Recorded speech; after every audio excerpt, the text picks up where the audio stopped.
नमस्कार, आज आपण भरपूर जाळीदार मार्केटसारखा खमंग ढोकळा कसा बनवायचा ते बघणार आहोत। व्हिडिओमध्ये दाखवल्याप्रमाणे तुम्ही बघू शकाल भरपूर जाळीदार झालेला आहे। थेंबभर तेलाचा वापर न करता मार्केटसारखा मऊ लुसलुशीत भरपूर जाळीदार परफेक्ट रंग असणारा ढोकळा घरच्या घरी कसा बनवायचा त्याची रेसिपी आज मी तुमच्याबरोबर शेअर करणार आहे। व्हिडिओमध्ये दाखवल्याप्रमाणे तुम्ही बघू शकाल भरपूर जाळीदार झालेला आहे। पाहता क्षणी खावासा वाटेल असा हा खमंग ढोकळा आपला तयार होतो। चला तर मग रेसिपीला सुरुवात करूया। सर्वात आधी ढोकळा बनवण्यासाठी आपण साहित्य पाहूया। 1 कप चांगलं दाबून भरून इथे आपण बेसन पीठ घेतलेलं आहे। बेसन पीठ वाटीमध्ये भरताना चांगलं दाबून भरून घ्यायचं आहे, म्हणजे प्रमाण आपलं परफेक्ट येईल। त्याचबरोबर लसूण व हिरव्या मिरचीची पेस्ट, पाव चमचा हळद पावडर, 1 चमचाभर साखर व अर्धा चमचा मीठ घेतलेलं आहे। सर्वात आधी एका मिक्सरच्या भांड्यामध्ये आपण 1 कप चांगलं दाबून भरून घेतलेलं बेसन पीठ टाकून घ्यायचं आहे। बेसन पीठ आधी आपण चाळून घ्यायचं आहे। त्यामध्ये 1 चमचा साखर टाकून घेतलेली आहे, अर्धा चमचा मीठ टाकून घेतलेला आहे, 1 चमचाभर लसूण व हिरव्या मिरचीची पेस्ट टाकून घेतलेली आहे। आपल्या तिखटाच्या अकॉर्डिंग इथे आपण मिरचीची पेस्ट कमी अधिक करू शकता। त्याचबरोबर पाव चमचा आपल्याला हळद पावडर घ्यायचा आहे। सर्वात महत्त्वाची टिप्स, हळदीचं प्रमाण खूप महत्त्वाचं आहे। हळद अगदी आपल्याला पाव चमचाच वापरायची आहे, नाहीतर ढोकळ्यामध्ये लाल स्पॅचेस पडले जातात। आता आपण पाण्याचं प्रमाण बघणार आहोत। 1 वाटी आपण बेसन पीठ घेतलेलं आहे, चांगलं दाबून भरून घेतलेलं आहे। त्याच प्रमाणामध्ये पाऊण ते 1 कप आपल्याला पाणी टाकून घ्यायचं आहे। इथे आपण साधारण पाऊण कप पाणी टाकून मिक्सरला छान फिरवून घेतलेलं आहे। तुम्ही बघू शकाल परफेक्ट आपलं बॅटर तयार झालेलं आहे। एका बाउलमध्ये आपण काढून घेऊ। या मिश्रणाची तुम्ही कन्सिस्टन्सी बघू शकता, अगदी पातळ नाही किंवा एकदम घट्टही नाही। या पद्धतीने हे मिश्रण आपल्याला तयार करून घ्यायचं आहे। हे प्रमाण अगदी अचूक आहे, त्यामुळे आपला ढोकळा 100% परफेक्टच होणार आहे। छान मिक्स करून झालं की यामध्ये आपण 1 सॅशे इनोचं पॅकेट टाकून घ्यायचं आहे। संपूर्ण 1 पॅकेट इथे आपण वापरणार आहोत। तुम्ही इथे इनोचं पॅकेट नसेल वापरणार तर 1 वाटीभर दही व त्यामध्ये अर्धा चमचा खाण्याचा सोडा टाकून घ्यायचा आहे। इनो टाकून झाल्यानंतर हे मिश्रण आपल्याला चांगलं फेटून घ्यायचं आहे। ही प्रोसेस खूप महत्त्वाची आहे। चांगलं एकसारखं ढवळत राहायचं आहे, त्यामुळे हे संपूर्ण बॅटर छान फुललं जातं व आपण जे आधीचं प्रमाण बघू शकता बॅटर थोडंसं फुलून वरती आलेलं आहे। आता आपण हा ढोकळा कुकरच्या भांड्यामध्ये बेक करून घेणार आहोत। त्याकरता कुकरच्या भांड्याला आधीच आपण तेल लावून घ्यायचं आहे। तेलाने छान ग्रीस करून घ्यायचं आहे, त्यामुळे आपला वेळ देखील वाचतो व ही प्रोसेस करणं खूपच महत्त्वाचं आहे व एकदम पटकन ही प्रोसेस आपल्याला करायची आहे। इनो टाकल्यानंतर लगेचच आपल्याला मिक्स करून कुकरच्या भांड्यामध्ये टाकून घ्यायचं आहे।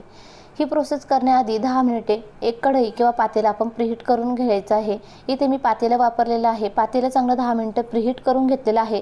त्यामध्ये मी 1 वाटी पलटी करून ठेवलेली आहे व त्या वाटीवरती आपण हे कुकरचं भांडं ठेवून घेतलेलं आहे। पातेल्यावर झाकण ठेवून मीडियम फ्लेमवर हा ढोकळा आपण 20 मिनिटं छान बेक करून घेणार आहोत। 20 मिनिटांमध्ये परफेक्ट ढोकळा बेक होतो। ढोकळा शिजवताना नेहमी मीडियम फ्लेमवरच शिजवून घ्यायचा आहे, नाहीतर तो आतमध्ये कचवट राहतो किंवा पिठळ राहतो। 15 मिनिटं झालेली आहेत। आपण ढोकळा एकदा चेक करून पाहू। टूथपिकची काडी किंवा चाकू या ढोकळ्यामध्ये घालून पाहायचं आहे।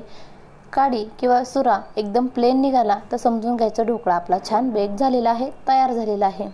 इथे थोडासा मला कमी वाटत होता, पुन्हा 5 मिनिटं छान मी बेक करून घेतलेला आहे, म्हणजे साधारण संपूर्ण 20 मिनिटांमध्ये ढोकळा एकदम परफेक्ट प्रमाणात तयार झालेला आहे। 2 मिनिटं थोडीसं वाफ जाऊ दिलेली आहे। थोडासा कोमट आहे। एकदम गरम ढोकळा काढल्यानंतर तो तुटला जातो, त्यामुळे थोडासा थंड करून घ्यायचा आहे। ढोकळा निघालेला आहे, पण ढोकळ्याचा खालील भाग थोडासा आपल्या भांड्याला चिटकलेला आहे। तुम्ही बघू शकाल छान भरपूर जाळीदार झालेला आहे। अजिबात कुठे लाल स्पॅचेस पडलेले नाहीत। एकदम छान परफेक्ट झालेला आहे। सर्वात महत्त्वाची टिप्स म्हणजे कोणतेही बेक करण्यासारखे पदार्थ म्हणजेच केक किंवा ढोकळा नेहमी स्टीलच्या पातेल्यापेक्षा जर्मनच्या भांड्यामध्ये आपण बेक करून घ्यावा, त्यामुळे तो खाली लागला जात नाही किंवा चिटकला जात नाही। ढोकळ्यासाठी वरून छान खमंग फोडणी तयार करून घेऊ। त्यासाठी छोट्या कढईमध्ये 1-2 चमचे आपण तेल टाकून घेतलेलं आहे। तेल चांगलं गरम झालं की त्यामध्ये अर्धा चमचा मोहरी घालून घेतलेली आहे। मोहरी छान तडतडली की यामध्ये 2 हिरव्या मिरच्या छान फोडून आपण टाकून घेतलेल्या आहे। एका मिरचीचे 4 तुकडे या पद्धतीने आपण तुकडे कट करून घेतलेले आहे। त्याचबरोबर 15 ते 20 कढीपत्त्याची पानं टाकून घेतलेली आहे। 1 चमचाभर साखर टाकून घेतलेली आहे, चवीपुरतं मीठ व यामध्ये 1.5 पेला पाणी टाकून घेतलेलं आहे व याला छान उकळी काढून घ्यायची आहे। साखर पूर्णपणे या पाण्यामध्ये वितळून घ्यायची आहे। हे पाणी चांगलं उकळून घेतलं की गॅस बंद करायचा आहे व 5 मिनिटं हे असंच ठेवून द्यायचं आहे। पूर्णपणे हे उकळीचं पाणी आहे हे आपल्याला थोडंसं आपण हात बुडू शकेल इतपत गरम करून घ्यायचं आहे। ढोकळ्यावरती ही फोडणी घालताना एकदम गरम देखील घालायची नाही किंवा एकदम थंड देखील घालायची नाही। ढोकळ्याचा भाग आपण पलटी करून घेऊ।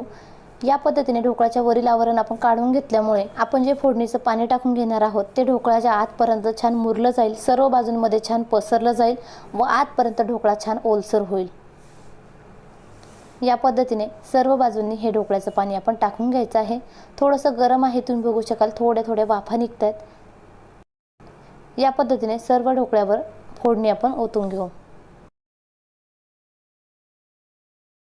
संपूर्ण ढोकळ्यावर फोडणी टाकून झालेली आहे। वरून बारीक चिरलेली कोथिंबीर टाकून घेऊ व आपण ढोकळा कट करून घेऊ। ढोकळा बनवताना खूप छोट्या छोट्या बारीक सारीक गोष्टींकडे जर आपण लक्ष दिलं तर ढोकळा खूपच छान परफेक्ट होतो व अजिबात फसला जात नाही। व्हिडिओमध्ये दाखवल्याप्रमाणे तुम्ही बघू शकाल अगदी छान स्पॉन्जी झालेला आहे। कट करताना छान स्पॉन्ज आपला दिसतोय, तुम्ही बघू शकाल। ढोकळा बनवताना सर्वात महत्त्वाची टिप्स म्हणजे हळदीचं प्रमाण अगदी कमी वापरायचं आहे। त्याचबरोबर आपण इनो वापरणार असाल तर इनो आपण टाकून झाल्यानंतर लगेचच फेटून घ्यायचं आहे छान व लगेचच बेक करण्यासाठी ठेवायचं आहे व पाण्याचं प्रमाण परफेक्ट घ्यायचं आहे। खूप छान परफेक्ट जाळीदार ढोकळा आपला कट करून तयार झालेला आहे। रंग देखील खूप छान आलेला आहे, तुम्ही बघू शकाल।